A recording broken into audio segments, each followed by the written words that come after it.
brands definitely are doing this, but like if the material is new, even if it's recycled polyester, it's probably not. It's really bad. I think that cool brands should be using new material. I think there's so much dead stock and waste material. Like I don't even use really dead stock materials in my brand. I use only like waste materials, like kind of like discarded like post consumer materials. Waste material is like what they're pretty much tossing out. Yes, yeah, exactly. But I think also like size adjustability, like if you can keep a piece for long, we all are going to change sizes a lot in our lifetime, and if you can keep a piece for many years because it's size adjustable, that's going to be way more sustainable.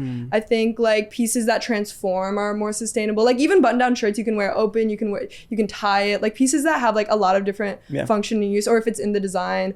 I think pieces, like even pieces that center gender-free design, because if you don't want it anymore, you can at least give it to anyone instead of like, oh, it's really feminine, I can only give it to like my girly friends. But like if a piece I could give you the shirt right now, like and you would be like, cool. Yeah. I mean, if you like it. But. No, I love the shirt. I would definitely wear the fuck out of it. Yeah, that's great. But yeah, it's just all like to keep it up out of the landfill. Yeah. So your brand, I want to pronounce this correctly. Is it Isaboko? Yeah, Isaboko or Isaboko, yeah.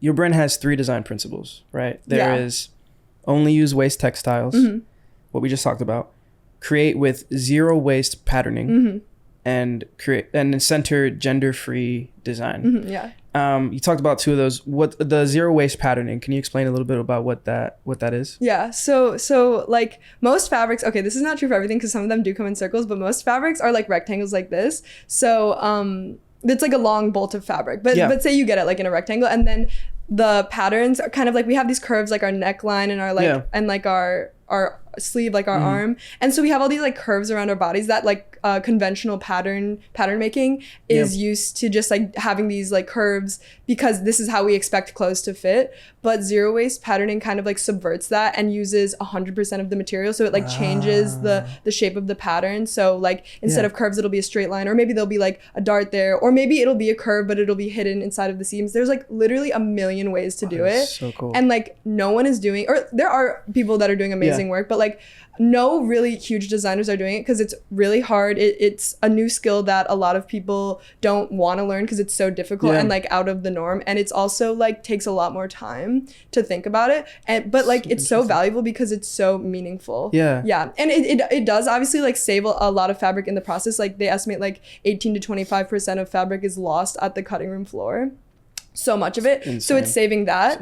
But then if you have a 0 waste garment and it still goes to landfill, it's 100% waste, you know? So it's, but like the thing about 0 waste garments is they're probably not going to go to landfill because they're so interestingly designed that like they have all these like unique like design features that someone would probably value it enough to either like give it away or like try to sell it before it would end up in landfill. So it at least prolongs its life and like gets you to think about like, oh, how are clothes made? If this is 0 waste, how many of my clothes have a lot of waste?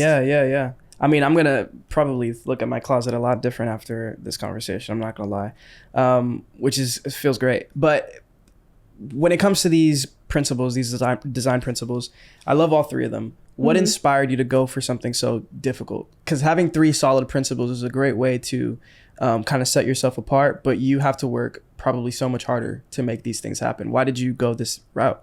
Oh my God, I feel like that's such a big compliment. I don't know why, like difficult, it feels like, yes, I'm working so hard. I think that so I was a Redress Design Awards finalist, which is like the biggest sustainable design competition it's based in Hong Kong in 2021. And I was the youngest one there. And like, I don't know how I even got in, but it was so hard. Like they kicked my ass. And like, I said that I knew everything about 0 waste patterning and I didn't know shit. And like, I had to like figure everything out in 2 months.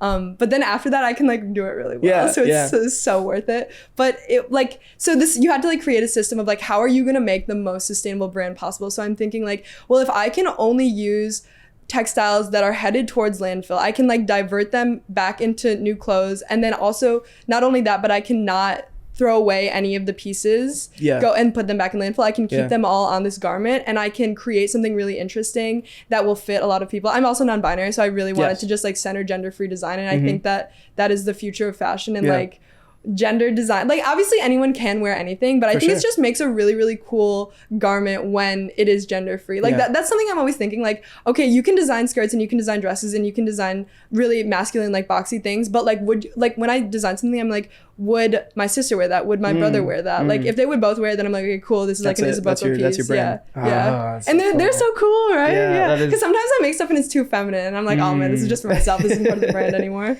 That is such a cool way to think about it as well. And